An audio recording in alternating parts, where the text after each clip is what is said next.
તો ભાવનગરના મહુવા તાલુકાના કોજડી ગામે લૂંટ વિથ હત્યાનો બનાવ પ્રકાશમાં આવ્યો છે અને 85 વર્ષીય વૃદ્ધાની તેના જ ઘરમાં કોઈ અજાણ્યા વ્યક્તિઓએ રાત્રિના સમયે વૃદ્ધનું મોઢું અને ગળું દબાવીને હત્યા કરી કાનમાં પહેરેલ સોનાના ઘરેણાની લૂંટ કરીને અજાણ્યા ઈસમો ફરાર થઈ ગયા છે।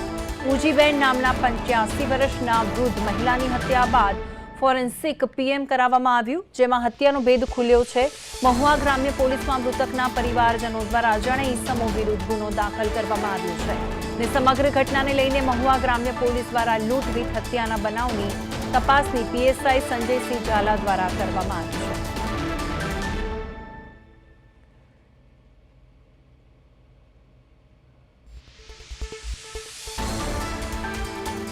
મહુવાના કોંજડી ગામે જે રીતે લૂંટ વિથ ચોરીનો જે બનાવ છે, ઘરમાં ઘૂસીને વૃદ્ધાના કાન તોડીને આ લૂંટ કરવામાં આવી છે। ભાવનગરની આ ઘટના છે અને જે રીતે ગુનો દાખલ કરવામાં આવ્યો છે અને પોલીસ દ્વારા તેની તપાસ પણ હાથ ધરવામાં આવી રહી છે। ઘરમાં ઘૂસીને વૃદ્ધાના કાનના ઘરેણા લૂંટી લીધા અને લૂંટ બાદ ફરાર થઈ ગયા।